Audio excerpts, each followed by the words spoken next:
Ons droom baie oor sukses en ons werk vir sukses. En partykeer kry ons sukses.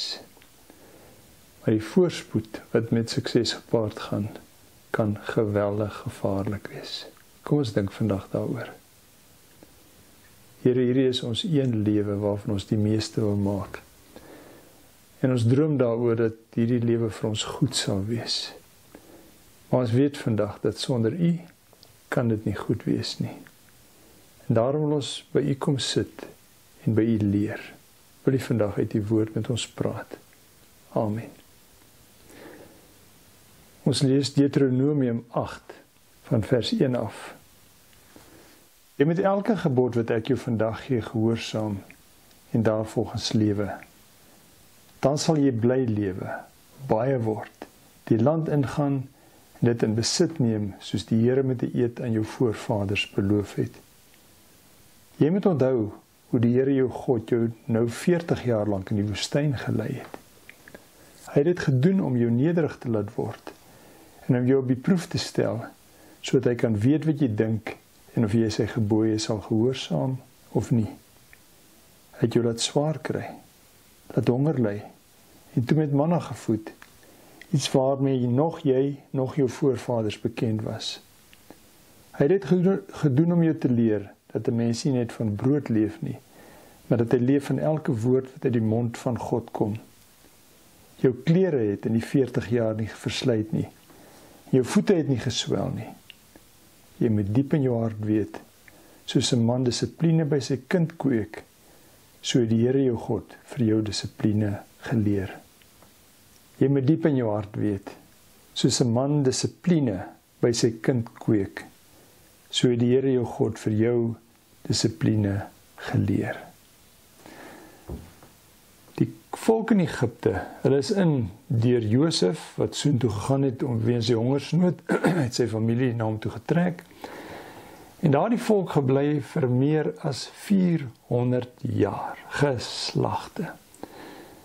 In die begin was dit goed gewees, Josef was 'n leier gewees en sy mense het aansien gehad, maar hulle was anders, hulle het eenkant gebly, maar tye het verander. En hierdie volk wat aanvanklik gesog was, belangrik was, het met tyd slawe geword.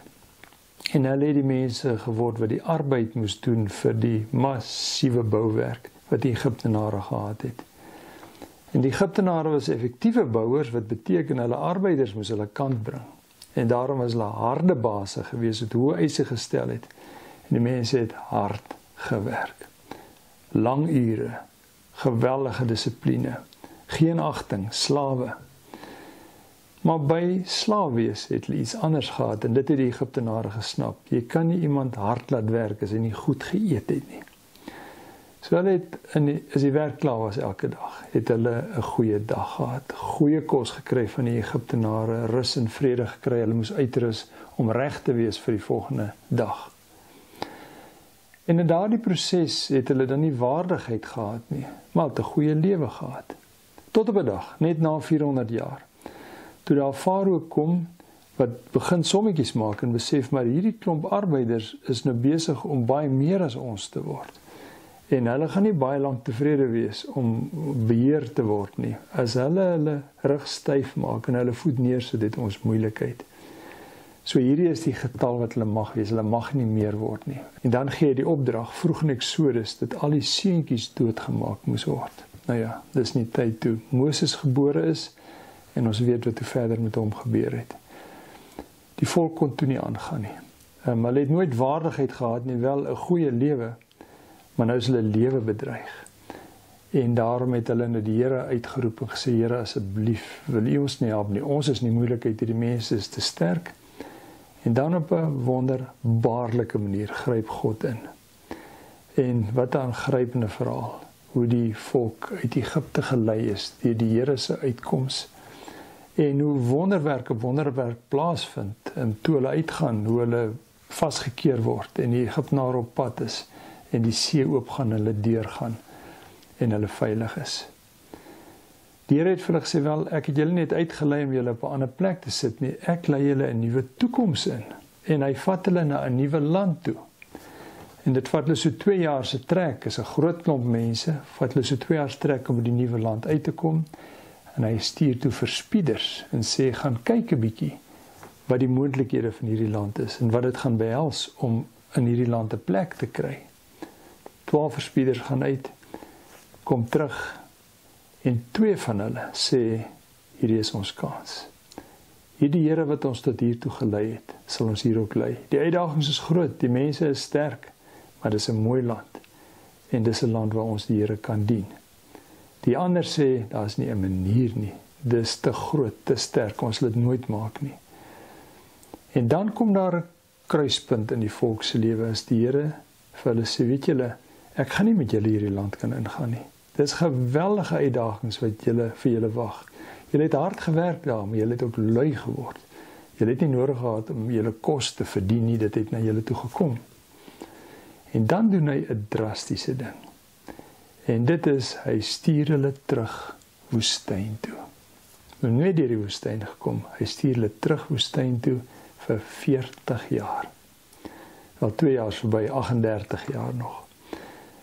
En daar gebeur 2 dinge. In die eerste plek is daar 'n geslag wat ontstaan het. Geslagte, maar hierdie geslag ontstaan het met die gedagte dat hulle deur kla en murmureer hulle sin kan kry. Mense wat 'n goeie lewe wil hê, want hulle was dit gewoond gewees, met waardigheid wil hê, maar hulle wil nie hard werk nie. Dit moet nie moeilik wees nie. Dit moet net na hulle toe kom. En die Here besef, so 'n ingesteldheid kan ek nie eens regmaak met 'n goeie preek of 'n groot skrik nie. Ek sal hierdie mense moet laat uitsterf. En hy stuur hulle woestyn toe, dan om die eerste rede, om die mense met hierdie ingesteldheid te laat doodgaan.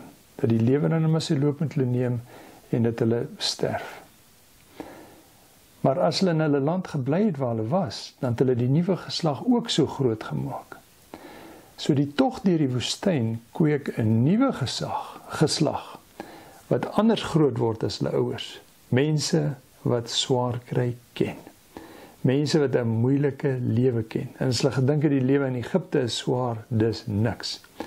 Hulle is in hierdie bar woestyn, en die woestyne waar hulle getrek het, was die Paran en die Sin woestyn. En daar's niks. Dis ongelooflik onherbergsaam. Om 'n lewe daar te maak is ontsettend hard. So hard dat jy moet sê, ons het nie 'n kans nie. Ons het hulp nodig. Is daar nie iemand wat ons kan help nie? Die Here dan kom en sê, ek sal julle help. En met 'n godswonder voorsien hy vir hulle om elke dag te kan eet, en het hulle die manna gekry. En waarheen moes hulle gaan? Die woestyn is groot en dit is onherbergsaam. Hulle kan nêrens heen gaan nie as vyande, as daar enigstens mense is waar hulle iewers kom. En vir 40 jaar het hy hulle gelei.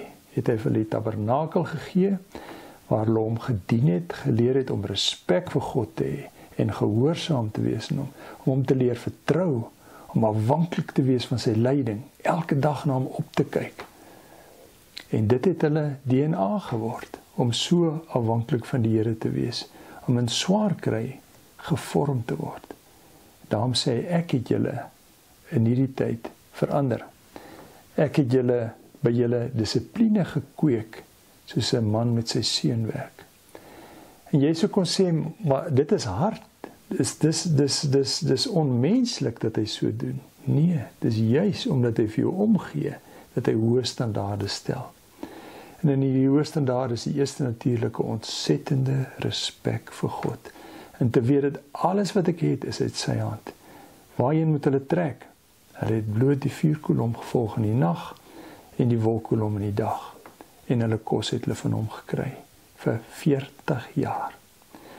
Die mense wat anders geglo het nie geweet wat die reëls is van hierdie nie, en hulle het maar met tyd oud geword en uitgesterf.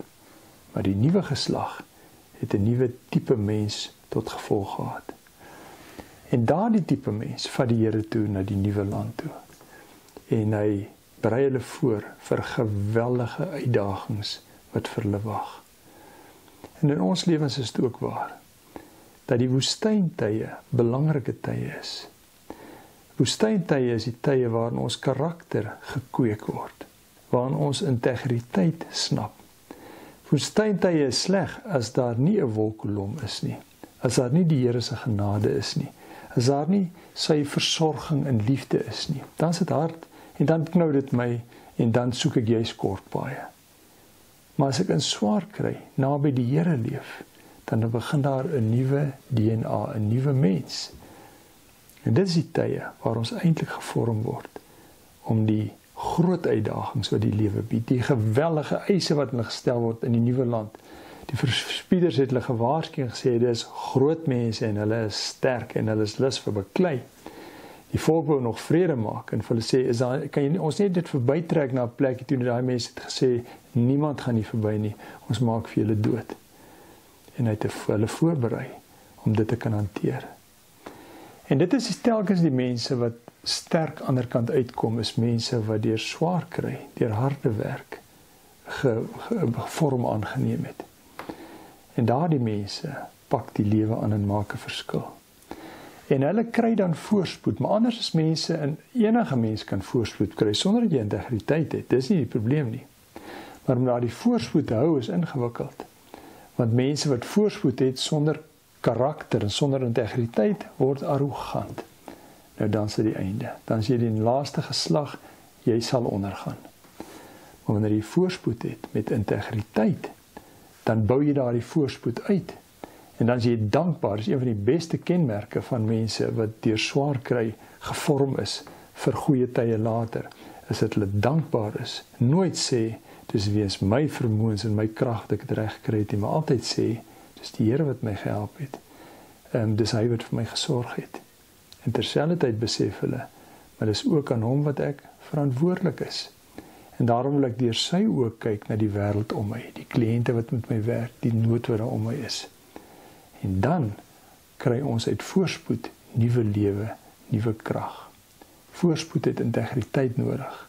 Integriteit word ongelukkig die beste gevorm deur swaar kry.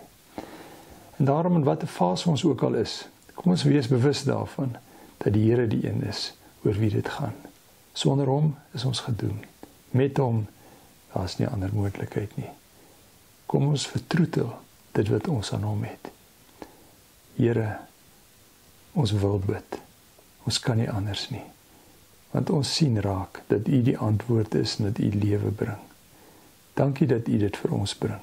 En dankie dat ons weet dat wanneer dit swaar is, U besig is om ons te vorm vir die goeie tye, sodat ons met karakter en integriteit daar kan ingaan.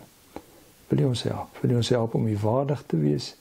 Wil U ons help om aan U gehoorsaam te wees? Ons bid dit in Jesus se naam. Amen.